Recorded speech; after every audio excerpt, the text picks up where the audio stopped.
우리 마리아 여전도회 우리 헌신 예배를 드리면서 믿음 승리의 비결이라는 제목으로 우리 소개받지 못한 이 강사가 말씀을 전할 때 우리 하나님의 귀한 은혜가 함께 하시기를 축원합니다.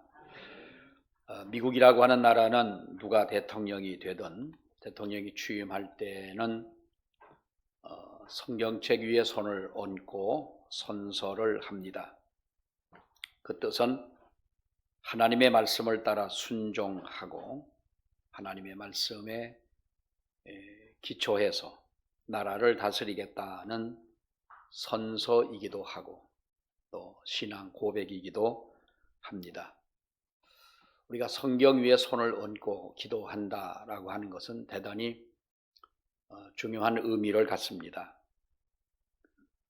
대개 보면 우리가 결혼식 할 때도 성경 위에 손을 얹지요. 손을 얹고 우리가 선서를 하는데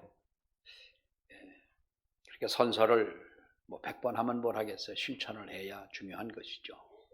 그래서 미국은 성경 위에 손을 얹고 이렇게 나라를 다스리고 백성을 다스리겠다.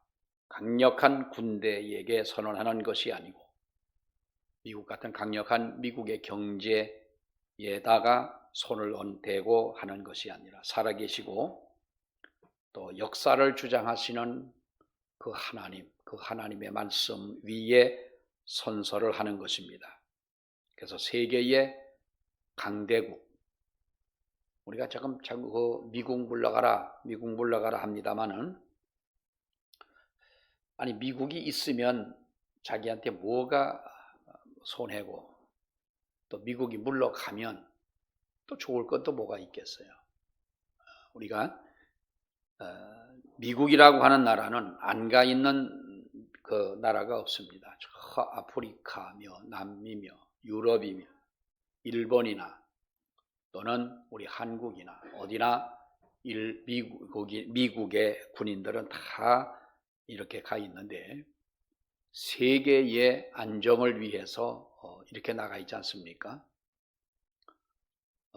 우리나라도 조금 더 우리가 경제적으로 좀 부강해지고 군사력으로도 강해지고 한다면 우리 한국군도 역시 마찬가지죠. 지금 한국군도 지금 그 중동 지역에 파견이 되어 있고 유럽이나 미국이나 나가 있기는 합니다만은 그것은 어떤 교육상 훈련상 나가 있는 것이지 미국처럼 이렇게 세계의 안정을 위해서 나가 있는 군대는 없는데 세계적인 강대국, 세계의 경제 대국, 자기 나라뿐만 아니라 세계를 다스리는 나라, 이렇게 그 강한 이 세계를 이끌어가는 우리가 미국을 우리는 잘 알고 있습니다. 왜 이렇게 미국이라고 하는 나라가 이렇게 강한 나라로 지금까지 존재할 수가 있느냐? 다른 것이 아니죠. 천지 만물을 창조하신 하나님께서 흥하게 하시면 흥할 것이고 망하게 하시면 망한다라고 하는 이 진리를 분명히 알고 그 말씀을 따라 순종하는 나라이기 때문에 하나님이 미국을 축복하고 붙잡아 주시는 줄로 믿습니다. 여러분, 만약에 이 지구상에 미국이라고 하는 나라가 없다면 어떻게 되겠어요? 미국이라고 하는 이 강한 나라가 버티고 있기 때문에 러시아도 자기들이 무엇을 하고 싶어도 마음대로 하지를 못하고 중국이라고 하는 나라도 그렇고 우리가 중동도 역시 마찬가지고 우리는 이 미국이라는 나라를 그리고 그 사회를 우리는 똑바로 봐야 됩니다. 무엇이 그들을 흥하게 하는지를 우리가 발견해야 된다고 하는 것이죠. 바로 그것이 근본 원인이 바로 하나님을 신뢰하고 따르는 그 믿음의 대통령이나 믿음의 사람들이 있는 나라이기 때문에 그렇다는 거예요. 요즘에 보면은 미국 대통령 대선을 이제 한 열흘 앞두고 여러분들은 누가 대통령이 됐으면 좋겠어요? 미국에. 트럼프가 미치미치한 양반이 됐으면 좋겠어요. 오랜만에 그래도 여성 해리스가 핸섬하게 생긴 그 해리스가 대통령이 됐으면 좋겠어요. 저는 개인적으로 해리스가 대통령이 되면은 안 됩니다. 왜냐하면 여러분들이 지금 트럼프와 해리스와의 어떤 이건 뭐 법에 안 걸리지요. 미국인데 뭐 누가 뭐 보고 고발하겠어. 유튜브가 미국까지는 안 가겠죠. 중국까지는 갑니다만은. 왜 안 되느냐? 우리가 신앙적인 입장에서 본다면 이 해리스라고 하는 여인이나 지금의 미국의 대통령이 한 말 여러분 들으셨죠? 사람의 태어나는 성은 가지고 태어나는 것이 아니라 성인이 되는 만 18세가 되었을 때에 결정되는 것이다 라는 거예요. 미국 사람이니까 말 참 멋있게 했다 그럴 수도 있어요. 근데 이게 정말로 여러분 망하게 하는 말 아닙니까? 자, 자두가 여자예요, 남자예요? 소문 다 났네? 여자입니다. 여자로 축하해. 정말 축하해. 복 받을게요.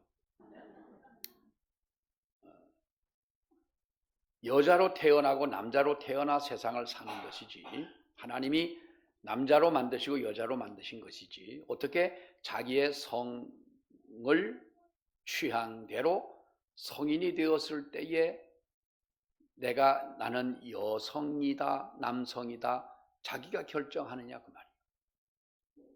나는 위로 누님들이 둘이 있어가지고요. 제가 누나들을 따라서 바느질도 잘하고 지금도 공기도 잘해요. 공기. 그 누나들하고 놀다 보니까 공기 잘하고 바느질 잘하고 또 누나들이 해줬으니까 손톱에 봉숭아 물들이고 가만히 보면 나도 여성에 가까운 어떤 그런 환경 속에 자랐는데 가만히 생각해 보니까 이게 뭐냐 나중에 사랑하는 여러분 해리스라고 하는 여인이 얼마 전에 그랬어요. 그 낙태에 대해서 이 사람은 무조건 찬성입니다. 언제 몇 달이 됐든 며칠이 됐든 낙태의 찬성이고 동성애의 찬성이고 여러분 보세요. 소돔과 고모라 성이 왜 망했어요? 성적 타락으로 망했어요. 폼페이 화산을 폼페이 도시가 여러분 이태리가 왜 주 90년경에 그들이 화산재가 3, 4m 쌓여가지고 모든 사람들이 다 도시 전체가 멸망을 당하고 몇 년 전에 우리나라의 폼페이에서 발굴한 여러분 그 화석을 우리나라에 가지고 와서 전시를 해놨었잖아요. 거기에 보면은 눈에 띈 것이 바로 동성애 그 행위를 하다가 화산재에 묻혀서 죽고 화석이 되어진 그 그대로를 가지고 와서 전시를 했잖아요. 지금 이 세계는 유럽이나 미국이나 마찬가지예요. 하나님이 보시기에 소돔과 고모라와 같은 이러한 일들이 일어나고 있지만 트럼프 씨는 난 마음에 안 들어요. 그 사람은 도대체 어디로 튈런지 럭비공같이 생긴 양반이라 만약에 대통령이 된다면 주한미군 그 비용을 몇 배나 올려가지고 우리나라 경제가 어렵게 만들 양반이 그 양반이에요. 그런데 그 양반을 보면은 그 양반은 철저한 기독교인이면서 보수적인 사람이 더 트럼프. 이게 참 아이러니한 거예요. 그래서 내가 오전에 그 설교를 한 거예요. 믿지만 말고 행위를 똑바로 가져라. 트럼프한테 한 소리요.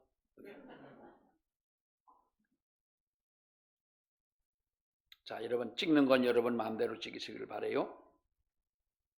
그렇다고 우리가 뭐 해리스를 찍겠어요, 트럼프를 찍겠어요. 근데 하나님이 세우시는 줄 믿습니다. 하나님이 우리나라도 그래요. 어느 대통령 뭐 욕할 필요가 없어요. 하나님이 왜 저 사람을 세웠을까를 우리는 알아야 되는 거지요. 여러분 미국의 조상이라 할 수 있는 청교도들은 신앙을 잘 지키기 위해 미국으로 건너간 사람들 아닙니까? 자기들의 돈이나 자기들의 집이나 자기들의 모든 것을 그대로 영국이라고 하는 그 땅에 남겨두고 그들은 조그만 배에 목숨을 걸고 여러분 신앙의 자유를 찾아서 신대륙을 어떤 대륙이든 여러분 찾아가는 것입니다. 그래서 그들이 배를 타고 가서 아메리칸을 발견했는데 그들은 거기가 인도인 줄 알았어요. 그때는 뭐 방향도 잘 모르잖아요. 인도쯤이라고 생각해서 만난 그 사람들을 그래서 뭐라고 그래요? 인디언이라고 그래요. 인디언. 그렇게 목숨을 걸고 그들은 아무것도 모르면서도 신앙의 자유를 찾아서 간 사람들이에요. 그래서 청교도 시절부터 미국의 기본적 사고는 여러분 having이라고 그러죠. having, 무엇을 가졌느냐, 돈을 가졌느냐, 명예를 가졌느냐, 지식을 가졌느냐, 힘이 있느냐, 능력이 있느냐가 아니라, 다시 말하면 이것은 being이라는 거예요. being. 어떤 존재가 되어야 하느냐, 무엇을 가졌느냐가 중요한 것이 아니라 어떤 존재가 되었느냐, 존재의 문제, 내 자신이 어디서 왔고 누가 나를 이끄는지를 분명히 아는 것이 그들에게는 중요한 질문이 됐던 거예요. 바로 만물을 창조하신 하나님께서 우리의 태어나고 사람이 죽고 하는 생과 사를, 그리고 물질과 축복을 허락하신다는 것을 믿은 것입니다. 여러분, 하나님은 하나님의 존재를 묻는 자, 그리고 알고자 하는 자, 그리고 그 하나님의 뜻대로 살고자 하는 자. 그러면서 우리는 나의 존재를 묻고 나의 위치를 깨닫고 내가 해야 할 일을 분명히 하나님 앞에 알고자 하는 자. 이것이 바로 청교도들의 사상이었다. 우리나라에 청교도 운동한다는 사람들이 있습니다. 근데 우리나라에 청교도 운동한다는 사람들 치고 건전한 사람들이 없습니다. 여러분, 전광훈 목사님 존경하지요? 애국운동 하시니까 존경하지. 근데 그 사람은 가짜입니다. 자기의 어떠한 정치적인 야욕을 위해서 하는 거지, 전광훈 씨는, 그 사람은 목사도 아니에요. 저는 그분을요, 제가 그 이단에 대해서 알고자 하고 공부를 하려고 할 때에 탁명한 교수가 이렇게 들여다보니까 전광훈이라는 자가 저 신설동이 아니라 그 청량리 뒤에 어디입니까? 산업대학 있는 그쪽에 어디 산업대학인가요? 거기 있는 그 대학 옆에 어디서 조그만 교회를 하면서 이단으로 규정하는 것은 신학적인 문제와 성경적 문제를 가지고 이단이라고 그러지, 저 사람 욕잘 하니까 이단이다, 그건 아닙니다. 그 사람은 그때에 이단으로 규정이 될 뻔했으나 그냥 보니까 그냥 영향력도 없고 하니까 그대로 내버려 뒀던 사람인 거예요. 그러다가 이제 장유동 쪽으로 가가지고 한 20여 년 동안 존재감 없이 그가 살았었어요. 있으면서 이렇게 교회가 커지고, 그걸 지금 사가지고 갔던 교회인데, 커지고 세력이 이렇게 많아지니까 나와가지고 애국운동이다. 그 사람이 청교도 운동하던 사람이. 청교도 운동한다고 그랬는데 다 얘기는 할 수 없지만은 여러 가지 많은 문제가 많았었는데요. 그러다가 이제 애국운동을 한다고 나와가지고, 그러니까 사람들이 이제 보수적인 사람들이 되게 그 전광훈 씨가 하는 일이 옳은 줄 알고 따라갔다. 지금은 많이 떨어져 나가고 있지 않습니까? 자기가 정말로 나라와 민족을 위해서 그런 애국운동을 하는 사람이라면 오늘이라도 10월 27일 그 집회에 같이 동참을 하고 같이 했어야 되는 것이죠. 지금 비난하고 있지 않습니까? 우리가 청교도라고 하는 것, 이 청교도의 신앙, 하나님의 존재를 알고 내가 하나님 앞에 어떠한 존재인지를 깨닫는다는 거예요. 무엇이 있어야 되는 것이 아니라 내가 지금 어디를 향해 가고 내가 지금 어디를 바라보고, 아무것도 가진 것이 없지만은 천지를 창조하신 전능하신 그 하나님을 의지하고 나아가는, 이것이 바로 이들의 신앙이었다는 거죠.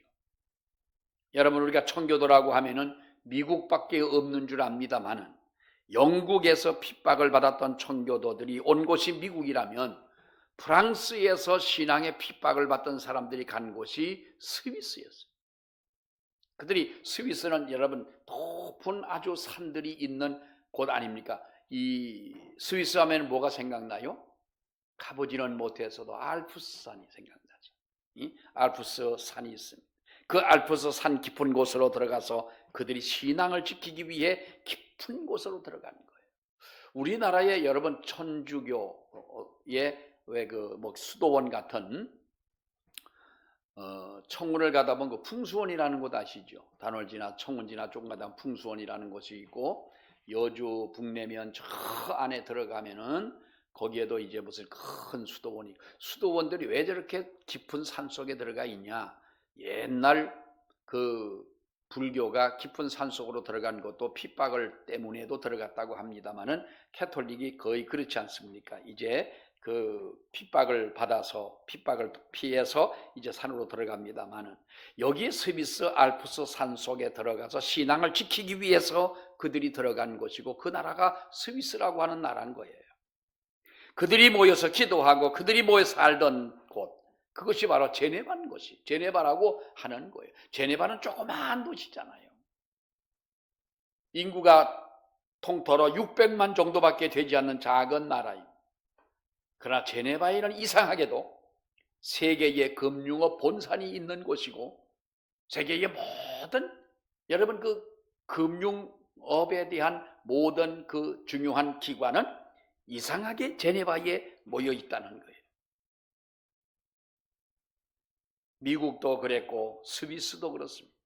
땅에 관심이 아니라, 물질에 관심이 아니라 하나님 앞에 어떻게 살아야 되느냐에 대해서 관심을 갖고 거기에 맞춰서 영적인 훈련을 했더니 하나님께서 그들을 축복하실 뿐만 아니라 그의 자손들까지도 하나님이 복을 내리시고 엄청난 하나님의 사람들로 쓰시더라는 거예요. 여러분, 숫자가 많아야 하나님 앞에 쓰임받는 것은 아닙니다. 물질이 많아야 하나님 앞에 쓰임받는 것은 아닙니다. 속된 말로 돈 내고 돈 버는 것, 이게 무슨 방법, 누구의 방법인 거예요? 이게 세상의 방법이지요. 돈이 있어야, 동치미 연극에도 뭐라 그래, 그 아들이 뭐라 해요? 돈이 있어야 되지 않냐. 돈이 있어야. 금수저로 태어난 사람은 처음부터 다르지 않냐. 맞아요, 안 맞아요? 그랬나? 아무튼 그런 말이요. 말하자면 그런 말 아니에요. 돈이 있어야 돈을 벌고 돈 내고 돈 먹기를 하는 거예요. 이것이 바로 숫자의 노름이라고 하는 거예요. 세상에는 물질이 돈이 많은 사람과 돈이 없는 사람이 똑같이 사업을 한다면, 여러분 보세요. 양평 같은 곳에 카페가 많아요. 어떤 사람은 이 양평도 그렇고 여주도 그렇고 스타벅스 같은 큰 카페를 만들어 놓고 주차장을 차가 100대 이상 될 수 있도록 만들어 놓고 개든 소든 막 뛰어놀 수 있도록 이렇게 정원을 만들어 놓고 커피는 맛이 있든 없든 일단 그렇게 만들어 놓으니까 사람들이 그렇게 모여드는 거예요. 돈이 없는 사람은 조그만 자본을 가지고 조그만 카페를 하니까 그 카페가 되겠냐고. 상대적으로 볼 때에 난 걱정이 그 오하계에 있는 스타벅스 옆에 이디야 카페가 하나 있는데 그 집을 보면 참 지나갈 때마다 불쌍해 보이는 거예요. 어떤 사람은 돈이 많아갖고 저렇게 크게 만들어 놨는가 하면 어떤 사람은 조그맣게. 이것이 여러분 세상의 방법이고 세상 사람이 가지고 있는 어떤 주관적인 생각 아닙니까, 이것이. 그러나 성경을 보면 물질에 대한 욕심, 그리고 소유에 대한 욕심, 이것 때문에 망한 자들이 얼마나 많습니까? 발람이라고 하는 선지자가 하나님 앞에 그렇게 치사하게 돈 때문에 하다가 망했고, 롯이라고 하는 사람이 여러 번 망하지 않았습니까? 우리가 중요한 것은 소유에 관심을 가지면 안 된다는 거예요. 소유를 허락하시는 그 위의 것에 관심을 가져야 된다고 하는 것입니다. 그러니까 우리가 저 낮은 곳이 아니라 저 높은 곳을 향하여 우리가 올라가야 된다고 하는 것이. 여러분, 하나님이 인간에게 처음으로 질문하신 질문이 뭐예요? 하나님이 사람에게 처음 질문한 것이 뭘까요? 대답을 안 하는 건지 못하는 건지 아는 건지 모르는 건지 잘 모르겠습니다만은 창세기 3장 9절의 말씀에 보게 되면 하나님이 인간에게 처음 물으신 것이 아담아 네가 뭐라 그랬어요? 뭐 먹을래? 아담아 네가 어디 있느냐? 라는 질문이죠. 물론 선악과를 따먹고 나무숲에 숨어 있는 아담이기 때문에 아담에게 하나님이 그렇게 물으신 말씀입니다마는 네가 어디에 있느냐라고 하는 이 말은 네 위치가 어디냐 하나님이 몰라서 물으신 것은 아니에요. 나무숲 속에 숨어 있기 때문에 내가 너를 볼 수 없어서 네가 어디 있느냐라고 하는 것은 아니에요. 네가 왜 거기에 있느냐? 네가 왜 내 낯을 피하여 나무숲 속에 네가 숨어 있어야 됐네? 네가 지금 나의 택함을 받고 이 세상에 태어나 살아가면서 내가 지금 서 있는 그 위치가 어디냐? 내가 지금 무엇을 하고 있느냐? 사랑하는 여러분, 이 물음은 네가 어디에 있느냐라고 하는 이 물음은 마리아 여전도의 여러분뿐만 아니라 우리 모두를 물으시는 주님의 물으심인 줄 믿습니다. 너는 지금 어디에 있느냐? 여러분, 오늘 사사기 7장의 말씀을 보면 우리가 잘 아는 300명이라는 인물이 나옵니다. 하나님이 쓰신 사람들입니다. 이 300명의 용사들의 이름은 우리가 성경에 알 수가 없지만 하나님에게 특별히 뽑힌 사람, 바로 그 사람이 300명의 용사인 것인데, 저와 여러분들은 오늘 헌신 예배를 드리는 마리아 회원들도 오늘 이 말씀을 통해서 하나님이 왜 이들을 택하셨는지를 우리는 발견하기를 원합니다. 왜 하나님은 그렇게도 많았던 3만 명이 넘는 사람들을 사용하지 않고 왜 하나님은 300명의 이 용사들을 하나님이 사용하셨느냐? 이것이 바로 저와 여러분들에게 주시는 말씀인 줄로 믿습니다.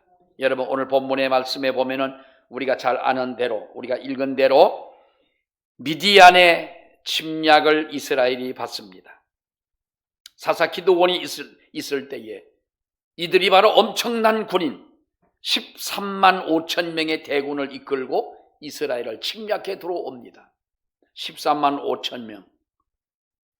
엄청난 숫자죠. 그 당시로 보게 되면 이제는 나라를 잃어버릴 수밖에 없는, 그들의 포로가 될 수밖에 없는, 또 죽을 수밖에 없는 그런 상황 속에서 기드온은 용사를 모집을 합니다. 나라와 민족을 위해서, 내 가족을 위해서 싸울 사람이 나와라 그랬더니 모인 사람이 고작 3만 2천 명밖에는 안 모입니다.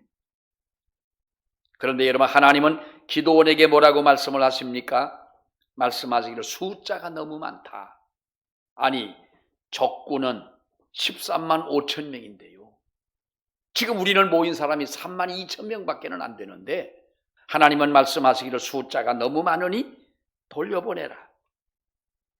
근데 어떤 사람이 돌아갑니까? 2만 2천 명이나 되는 사람들이 1만 명이 남고 2만 2천 명이 돌아갔는데 정말로 준비가 안 된 사람을 돌려보내. 죽음을 두려워하는 사람들을 돌려보내라. 이 거룩한 전쟁에 참여할 수 없는 사람들을 돌려보내라 할 때에 2만 2천 명이 돌아가고 1만 명이 남았습니다. 그랬더니 하나님이 뭐라고 말씀합니까? 1만 명도 너무 많다. 1만 명도 많다. 그래서 또 돌려보냈더니 마지막에 남은 사람이 300명밖에는 되지를 않더라는 거죠. 1만 명은 하나의 테스트를 거칩니다. 레슨을 하고 테스트를 거치게 되는데 이 테스트를 거치고 난 후에 최후에 남은 사람이 300명이었고 이 300명을 하나님께서 쓰셔서 미디안의 군대를 물리치고 승리를 가져오게 했다라는 겁니다. 과연 하나님은 누구를 쓰시기를 원하시는가를 우리는 물어야 될 줄로 압니다. 사랑하는 여러분, 우리는 지금은 모르지만 하지만 어느 정도 세월이 흐르게 되면은 그 윤곽이 드러나지 않습니까? 하나님은 정말로 어떤 사람을 쓰시는가를 우리는 시간이 지난 후에 그것이 밝혀진다고 하는 거예요. 그래서 중요한 것은 바로 누가 이 300명에 속했는가를 알 수가 있다는 것입니다. 우리 교회가 해야 할 일이 무엇이냐? 여전도회가 하나님 앞에 어떠한 자세로 서야 되겠느냐? 우리 성도 한 사람 한 사람이 과연 어떻게 우리가 하나님 앞에 살아가야 되느냐? 그것은요, 여기 300명이라는 사람들이 우리에게 그 교훈을 주고 있다는 거예요. 여러분, 하나님은 32,000명을 다 쓰지 않았어요. 골라내고 또 골라내시고 난 후에 남은 300명인 거예요. 이들이 누굽니까? 성경에 자세하게 기록은 되지 않았습니다. 그러나 전적으로 하나님을 신뢰하는 하나님 중심의 믿음을 가진 자들이, 우리가 교회를 사랑하듯 이들은 바로 나라를 사랑하는 사람들이었습니다. 그리고 지도자인 기도원에게 충성을 다하는 사람들이었습니다. 무엇보다 중요한 것은 하나님은 전지전능하신 하나님이심을 이들은 신뢰하는 사람들이었다는 거예요. 그럴 때 하나님은 쓰시는 줄로 믿습니다. 300명, 여러분 우리가 성경을 보십시오. 7장 2절에 있는 이 말씀을 보게 되면 뭐라고 말합니까? 여호와께서 기드온에게 이르시되 너는 나를 따르는 백성이 너무 많은즉 뭐라고 그래요? 내가 그들의 손에 미디안 사람을 넘겨주지 아니하니 이는 이스라엘이 나를 거스려 스스로 자랑하기를 내 손이 나를 구원하였다 함이니라. 여기서 보면은 자랑하듯이라고 하는 이 말을 자긍하듯이라고 표현을 하는데, 자긍이라고 하는 말은 바로 자기 자신을 자랑하지 않게 하기 위한, 바로 그 말인 거예요. 자기를 자랑하지 못하게 하려 합니다. 이 말은 교만하지 않게 하시려고 하나님이 사람을 선별했다는 거예요. 32,000명이 물론 상대는 135,000명이 됩니다만 그들과 싸워서 전쟁에 승리를 한다 하더라도 대단한 것입니다. 그러나 하나님은 만약에 32,000명이 그대로 나아가서 전쟁을 해서 승리를 했다면 자신들은 이 영광을 하나님께 돌리지 않고 우리가 싸워서 이겼다고 그렇게 말할 것이다 하는 것 아니겠습니까? 그래서 하나님은 그들을 돌려보내라. 하나님이 쓰실 사람들을 세워놓으라는 거예요. 우리가 무슨 일을 하더라도 우리는 자랑할 것이 없잖아요, 여러분. 옛날 미국 대통령 부시, 아버지 부시 말고 아들 부시, 2001년이죠. 그때 상대는 고어 부통령이었습니다.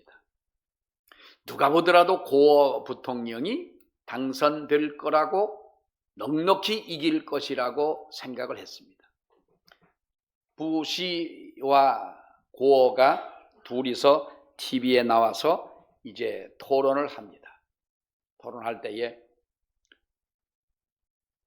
그리고 나서 대통령 선거가 치러지니까 고어보다 부시가, 미국이라는 나라는요 민주당 공화당 두 당이 딱 있어가지고 아주 어느 누가 나오더라도 거의 비슷하잖아요. 남들 부시가 대통령이 됐을 때 어느 신문 사설에 이렇게 평을 했습니다. 부시가 대통령이 된 이유는 고어와 토론 때 결정이 났다. 누가 보더라도 정치적인 경험이나 말 잘하는 고어나 이런 것을 볼 때에 분명히 그 사람이 고어가 훨씬 낫고, 부시를 보니까 이 부시는 그야말로 이 살아온 삶들이 엉망진창의 삶을 살았고 마음을 잡고 이제 돌아왔다 하지만 시골 아저씨처럼 부스스하게 생겨가지고 나와서 토론을 하는데 누가 보더라도 볼 때는 고어가 이길 줄 알았는데 토론하는 고어의 자세가 너무 부실을 업신여긴 것이 보였다는 거예요.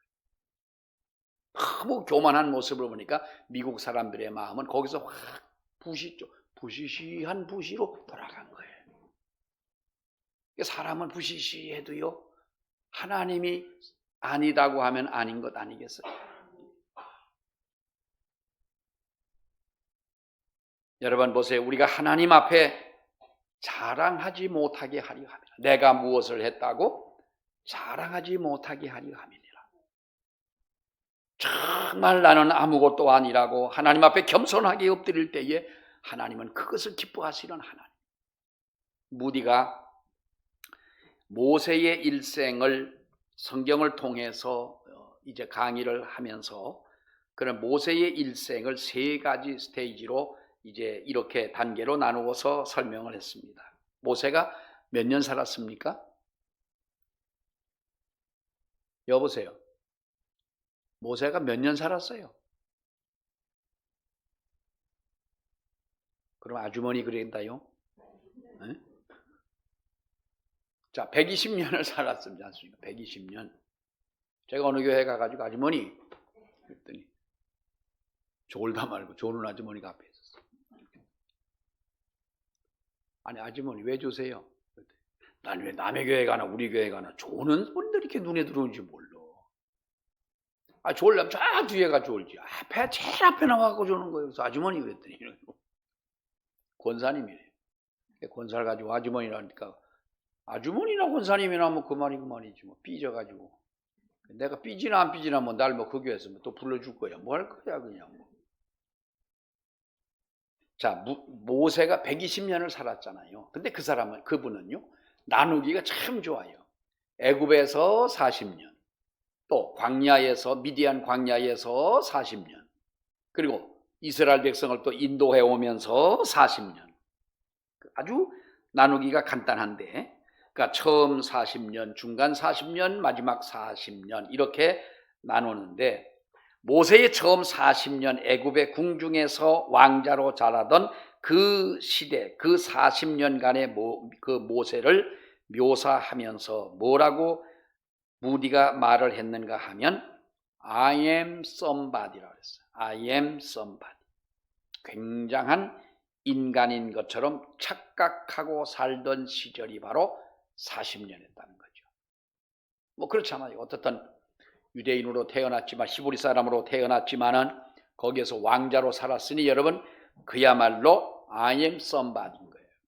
그런데 거기에서 쫓겨나서 바로 광야의 40년 장인 그것도 자기네 것도 아니고 처갓집 양무리를 치면서 40년의 생활을 사는 동안 그가 하나님 앞에 배운 레슨은 무엇이냐? I am nobody라는 거예요. 노바디가 뭐예요? 아무것도 내게는 없다는 거지요. 40년에는 굉장한 사람인 줄, 굉장한 인물인 줄 알다가 하나님 앞에 자신을 돌아보면 돌아볼수록 나는 정말로 아무런 가진 것이 없다는 거예요. 이 40년 동안 레슨을 받았어요, 모세가. 이 고백을 위해서 40년이 필요했던 거예요. 또 40년이 지났습니다. 하나님이 모세 보고 뭐라 그랬습니까? 이제 너는 됐다. 내 백성 이스라엘을 인도해내라 그랬어요. 인도해내라. 내가 갈 수가 없습니다. 라고 하니까 하나님은 거기에 내 형 아론을 붙여주지 않습니까? 그래가지고 그가 애굽으로 갑니다. 그때에 무디는 이렇게 말합니다.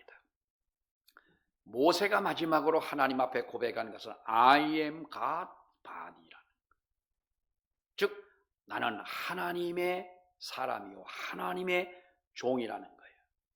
somebody도 아니고 nobody도 아니고 이제는 하나님 앞에서 내가 하나님의 손에 붙들린 바 되어 하나님만 의지하고 하나님의 종이 됐다라고 하는 것입니다.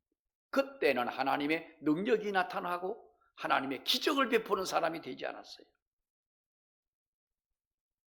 여러분 하나님 앞에 우리가 이와 같이 쓰임을 받는 사람. 오늘 이 성경을 보세요. 기드온은 300명의 용사를 줄일 때에 우리가 하나님께서 그들에게 뭐라고 말씀을 하십니까? 하나님은 그들을 준비시키는데 5절과 6절에 있는 말씀을 보게 되면 우리 성경에 뭐라고 말씀하지요? 그들을 물가로 데려가서 물을 먹이라는 거예요. 10,000명 남은 22,000명은 돌아가고 10,000명의 사람들을 가서 물을 먹여라. 무릎을 꿇고, 여러분 만약에 지금은 뭐 우리가 산에 가다가 무릎을 꿇고 물 마시는 때가 얼마나 되겠습니까만은, 우리가 왜 옛날 등산을 하다가 보면은 어느 계곡에서 물을 마실 때 그 물을 어떻게 마시지요? 뭘 어떻게 마셔요? 가져간 물 내가 먹으면 되지. 예? 그런데 옛날에는 이렇게 물이 흔하지 않을 때는 무릎을 꿇고 먹는 게 제일 먹기 편했어. 뭐 손으로 퍼먹기도 했지만 손으로 퍼먹는 건 좀 세련된 사람들이나 그랬나? 아무튼 나는 엎드려서 무릎을 꿇고 물을 먹었던 거예요. 근데 그렇게 물 먹는 놈들은 다 내보내라. 물을 떠가지고 핥아먹는, 개처럼 물을 여기 개처럼 핥아먹는 그건 참 그렇습니다만, 어쨌든 그렇게 물을 먹는 사람만 골라라고 했더니 300명인 거예요. 여러분, 여기에서 주는 교훈이 뭐예요? 손에 물을 담아서 먹으면 얼마나 먹겠어요? 목을 축이는 정도에 불과했을 것이고, 아무리 여러분 히브리 이스라엘 나라 그 땅에 아무리 물이 흐르는 계곡이라 할지라도 10,000명이 들어가서 물을 마신다면 그 많은 사람들이 들어가 물을 마실 수 있는 그 공간이 되겠느냐는 거예요. 그 비좁은 속에서 물을 먹을 때 손으로 떠먹는 사람 300명을 골라내라. 여러분 보세요. 긴장을 풀지 않는 사람, 경계, 태세를 가지고 전방을 주시하고 있는 사람. 그리고 지금은 어느 때입니까? 지금은 평온할 때가 아니라 전쟁에 나아가는 전시 상황이기 때문에 그 시절에, 그 시기에, 그 시간에 맞는 행동을 취하는 사람을 뽑으라는 거예요. 그러니까 베드로전서 5장에 보니까 뭐라고 말합니까? 근신하라, 깨어라, 너희 대적 마귀가 우는 사자같이 두루 다니며 삼킬 자를 찾나니 너희는 깨어 있으라 그랬어요. 너희 대적 마귀가 우는 사자같이 두루 다니며 삼킬 자를 찾는다. 여러분, 우리는 깨어있는 우리들이 되어야 할 줄로 믿습니다.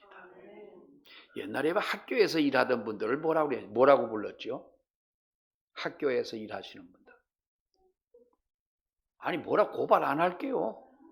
소사라 그랬어. 소사. 소사라는 말이 무슨 말이에요? 한문으로 보면 소사라고 하는 말은 작은 일을 감당하는 사람이라는 거예요. 이게 그렇게 이렇게 나쁜 말은 아니에요. 소사, 작은 일을 감당하는 사람들이다. 여러분, 저와 여러분들은 하나님이 소사로 불렀던, 대사로 불렀던, 대사는 뭐예요? 대사. 대자가 무슨 대자요? 큰 대자요. 큰 일을 하는 사람. 특사는 뭐요? 특별한 일을 위해서 보낸 사람을 특사라고 그래요. 우리를 소사로 불렀던, 대사로 불렀던, 특사로 불러주었던 우리가 할 것은 무엇입니까?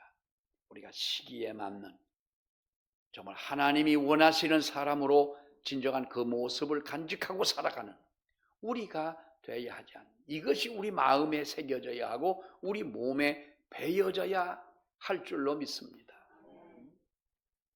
그런 우리 마리아 여전도 해가 되시고 우리 모든 성도님들이 되시기를 주의 이름으로 축원합니다. 기도하겠습니다. 하나님 은혜를 감사합니다. 오늘 마리아 여전도의 헌신 예배를 드리며 우리가 300명의 특별했던 하나님이 쓰신 귀한 사람들을 저희들이 봅니다. 전쟁을 하러 나가는 시기에 두려워 떨지 않고 나라와 민족을 위해 목숨을 걸고 지도자 기드온에게 충성을 다하며 전능하신 하나님만 의지하고 나아갔던 사람들을 쓰셨던 하나님은 지금도 우리에게 그러한 믿음을 가진 자를 쓰시는 줄로 믿습니다. 사람이 많아 귀한 일꾼이 많은 것이 아니고 사람들이 많아야 하나님 앞에 큰 일을 하는 것이 아니라 기드온 300명처럼 정말로 하나님만 의지하는 우리가 돼서 하나님의 큰 일을 감당하는 저희들 되게 하여 주시옵소서. 예수님 이름으로 기도하옵나이다. 아멘.